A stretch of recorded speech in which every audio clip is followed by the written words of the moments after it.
Hey, I'd like to welcome you to another episode of Mission Matters. My name is Adam Torres, and if you'd like to apply to be a guest on the show, just head on over to missionmatters.com and click on Be Our Guest to apply. All right, so today I have Caela Kanko on the line, and she is head of Asia for Endeavor Catalyst. And just so you know, this interview is part of our Asia Summit series where we bring you the best of those that took part in and participated in the Asia Summit out in Singapore, hosted by the Milken Institute. We were out there covering the event. And Caela, welcome to the show. Good to have you here. Thank you for having me, Adam. All right, so a lot to talk about here today. So we're going to get into your work at Endeavor Catalyst. So excited about that. We'll get into the redefining where liquidity and exits are a little bit more scarce. How should we define or redefine success as an entrepreneur? We're going to get into that, and also emerging markets. Why is it still interesting, and why should people still be investing in countries like Ukraine, Nigeria, Turkey, Pakistan, and so on? So we'll get into that and more. But first, the Asia Summit. So talk to me. Like, have you been to a Milken event before? Is this the first one? Have you been participating in the past? Give me some of the backstory. So this is actually my very first time attending the Milken Institute Summit in Singapore. Probably my Mm, first time, I think, attending a Milken Summit. But I've heard about it for a while. Its reputation is pretty strong in Asia of gathering the foremost business leaders and politicians in our economies. So it's a very interesting time attending actually, just to see like what they're talking about, trying to hmm. meet people and learning the different things that other people are seeing in the market to have a better purview. So Yeah. I had a good time and I think I learned a lot. Yeah, same and welcome. So, this is my first time covering the one in Singapore, but I've been covering the one in Beverly Hills where we're based now for, I don't know, 4 or 5 years or so. And this is my first time kind of venturing. And actually, this is my first time taking the show to Asia. So, I was pretty excited. I've been and I've traveled and done some other things out there, like for speaking and things like that, but I've never taken the show out there. So, didn't know how we'd be received, but I was pleasantly surprised. And that conference and the way they set it up too, where it's during kind of like F1 and everything else. I was like, oh, this is fun. This is gonna have to be like a reoccurring event for me. I don't know. Yeah. How you feel about that? That was fun, right? Yeah, the vibe is nice. Like every year, Hmm. Singapore really brings F1, Milken, Token 2049, all the biggest conferences in the same week. So it's Mm. actually the most electric time to be in Singapore just because Hmm. everyone convenes in the red dot. Yeah, I feel like that. Yeah, definitely. So now, I mean, as a first-time attendee, like, I'm curious, what was your strategy like? Because there's so much content, there's so many different things, so many different ways you could go. What was your strategy for the as a first-time attendee? Because it's kind of like a fire hose of just knowledge and stuff. I know. I think my strategy was really to hang out outside by the food and Yes. stay in the hallways because I do feel like people talking to people is much more interesting. And then I could Hmm. literally every time someone would come out, I'll just ask them, so what are the key things you learned from that session? And Oh, then look at start the you. conversation and then it'll help me understand, okay, so that's what you learned. And then it'll help me understand different people I meet along the way as well. So Mm, my strategy was more to talk to people rather than just like listen inside. But I did yeah. sit in a couple of entering sessions, Hmm. but I definitely spent a lot more time hanging around the buffet table, Yeah, the it's great. coffee. And you'll see if you go, hopefully you go back next year and you'll see year over year, it's interesting because this kind of like communities just formed. I know over here, like a lot of Mm. people come, and that's kind of the reason why I went to the one in Singapore is because so many people were talking about it. And like, oh yeah, you gotta come, you gotta come, you gotta come. We've been going every year. And I'm like, all right, let me see if I can figure that out. And so we made it. I'm like, I can already see it like next year. You see a lot of the same people, a lot of the same, and Yeah. everybody's so busy, life busy. Everybody's got their things they're doing. And doing big, magnificent things while they're there. And so when you catch everybody at one time, it's also just very efficient, like the That is community that true. built Like around if you it. had to go any week in the Hmm. year in Singapore, I think this would be the perfect time to do it. Yeah. Let's switch it up a bit here. I want to get into what you're doing over at Endeavor Catalyst. Maybe start by telling us a little bit more about the firm. Sure. So Endeavor Catalyst is actually our rules-based fund. It's built on top of the global nonprofit called Endeavor. And Endeavor's been around for almost 30 years, and our mission in life really is to support the best companies and founders in emerging markets. The Mm. same way Silicon Valley supports the best companies in the East and West Coast, we Hmm. believe that there are a lot of remarkable people in Nigeria, Pakistan, Brazil, Ukraine, the Philippines, Indonesia, the Hmm. like, but they just don't have the exact same access to talent, network capital that people in the Valley do. So we're here to democratize entrepreneurship, and our fund was built on the premise that if we invest in these types of founders, then we can not only just support them, but also support the mission of supporting entrepreneurship in elsewhere markets. Mm, that's great. How'd you get, taking it a step further? I'm curious, how'd you get into this business? Like, where'd that start for you? Well, for me, I felt like I sold my soul when I went into consulting, and I felt like I needed an outlet for doing good and paying it forward. So I joined Mm. the Global Shapers of the World Economic Forum. And from there, I think I spent around 3 years and realized I needed a job where I could marry both my capitalistic tendencies from consulting to my I giving like the way you word nature that. Your capitalistic content or tendencies. tendencies. Yeah, so I had to find a merry middle of where I could be doing good, but at the same time, I still believe that capitalism is a good way to support everyone Uh-huh. else. Rising tide lifts all boats, and Endeavor was that very thing that Hmm. did both of those things. Like it helps people, but at the same time, it believes that and if you could start a company, a business, and you address a big enough pain point, then Hmm. it is still a good way to help people. Yeah, no, that's great. I get it and I understand. And I think it's interesting in a lot of different ways that with that type of mission and with that thought process, you could have went and gone in terms of how to use your talent. What was attractive about Endeavor Catalyst? Like what made you so attracted to their mission? For me, Endeavor Catalyst, well, it's built on top of Endeavor. So I really believed in Endeavor's mission. And the fund Hmm. itself is designed that we support our founders in a mission aligned way without actually having to be in a position of conflict of interest with our own founders. So Hmm. in the nonprofit side, we support around 3,000 founders in 45 markets around the world. Mm. And in the fund side, we support 385 companies of those 3,000 founders. So Mm. the fund itself, what I like about it is we don't decide ourselves. What the market also decides if it's a good company or not.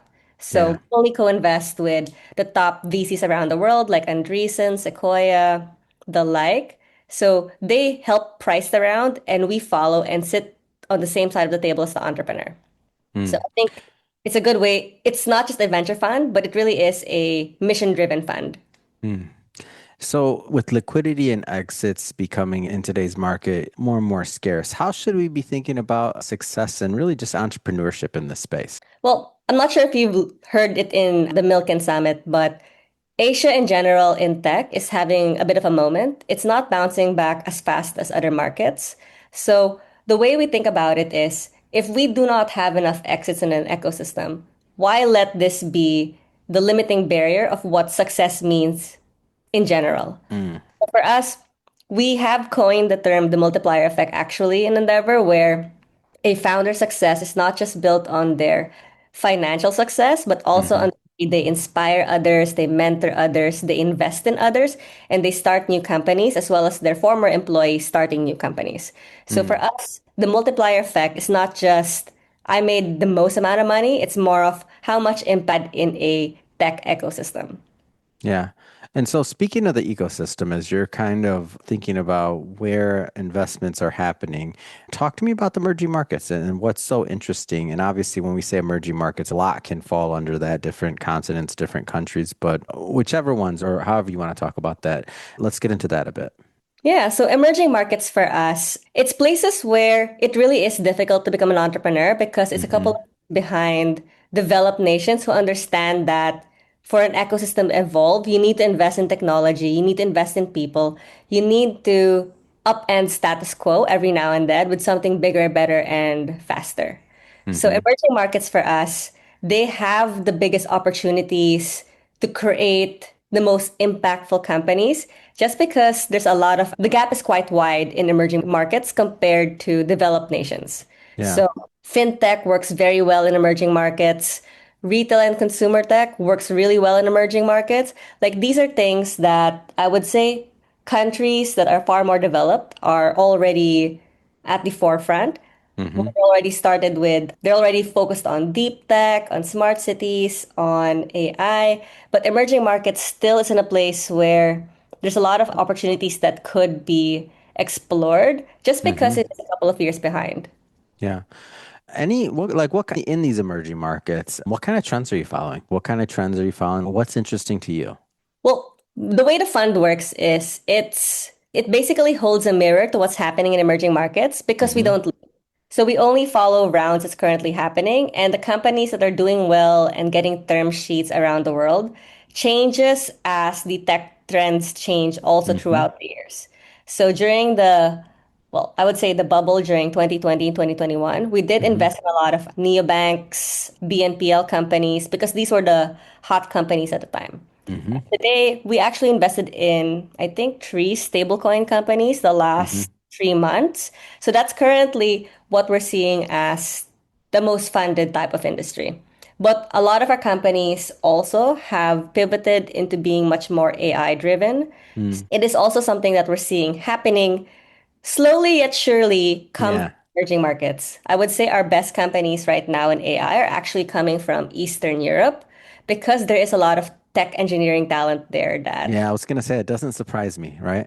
yeah, yeah, I think we'll see a lot of great companies coming out of there. Yeah, and it's interesting too because I feel like markets like that have that certain talent. I mean, they'll and just based on cost and certain things, like I think we're going to see some really interesting innovation come out of those places, and that's kind of fun to me to think about like how certain areas can be changed through this, right? Yeah, I think the most resourceful mission-driven founders really do come Hmm. these markets around the world where they have no choice but to innovate in order to progress. Yeah, it's great. I love it. To me, it's optimistic. To me, that's the fun. That's the interesting part of just seeing like who's next, who's the next, what's the next idea, the next thing that really adds value. And when enough value's added, that in theory can add to a lot of opportunity for many. So I think that's really interesting. Yeah. So as we're having this interview, just for some context for everybody listening, we're doing it towards the end of November, just to timestamp this 2025. What are you looking at next? We're gonna blink, we'll sneeze, whatever, and it's gonna be 2026 before we know it. I know. What kind of things are on your agenda or the fund's agenda in terms of what are we looking in as we go into the new year? Well, I look after Asia. So what we're actually paying attention to right now is Hmm. how China is producing a lot more AI companies and how Hmm. this actually plays into Singapore and Southeast Asia and how it affects this part of the region, just because it's a lot closer. So we have a lot of founders here also looking to China to see what they're producing. At the same time, Singapore itself is creating a much more welcoming environment to welcome all Hmm. kinds of technology to come into Singapore. So it's interesting to see just what it attracts because, Yeah, well, geopolitics is something that it does affect a little bit where companies are being built and if it's type absolutely. of innovation or if it helps it grow and flourish. So we're Hmm. trying to see right now where these AI companies will be coming from. At the same time, how our markets here in Southeast Asia will react. Will it adopt it? Will it, Mm. well, imitate it? Will it turn it away? Will it evolve from it? So let's see. Yeah, I agree with that. Let's see. This is going to be interesting, and this is why I'm already excited for it. I know we just had Yeah. this other Asia Summit, but I'll be back next year. I already could tell. I'm like, oh, I think I've been sucked in, and I feel like we're getting inquiries at some other markets. I'm like, oh, this is going to be interesting. I'm excited to explore and to learn more in the region and to do more out there too, and to bring these stories really to our audience here in the U.S. and California, and New York, and all the other places that listen to us. So I think it's awesome. Kella, this has been a lot of fun talking to you today and catching up and Yeah, thank learning more you. about what you're up to and of course Endeavor Fund. That being said, if somebody's listening or watching this and if they want to learn more, follow you, follow the fund or anything else like that, what kind of contact info or how do they do that? How do they connect? So they could find me on LinkedIn. I'm linkedin.com/Kela. I'm first name basis. And they could go to endeavor.org to check out our website. Fantastic. For everybody listening, just so you know, we'll definitely put some links in the show notes so that you can just click on them and head right on over. And that being said, if this is your first time listening to Mission Matters and you haven't done it yet, this is a daily show. That means each and every day we're bringing you new content, hopefully new inspiration to help you along the way on your journey. And yes, you heard me right. It's daily, and we have many more interviews and things planned for you coming up. So hit that subscribe button because I don't want you to miss a thing. And Kella, thanks again for coming on. Appreciate you. No, thank you so much, Adam.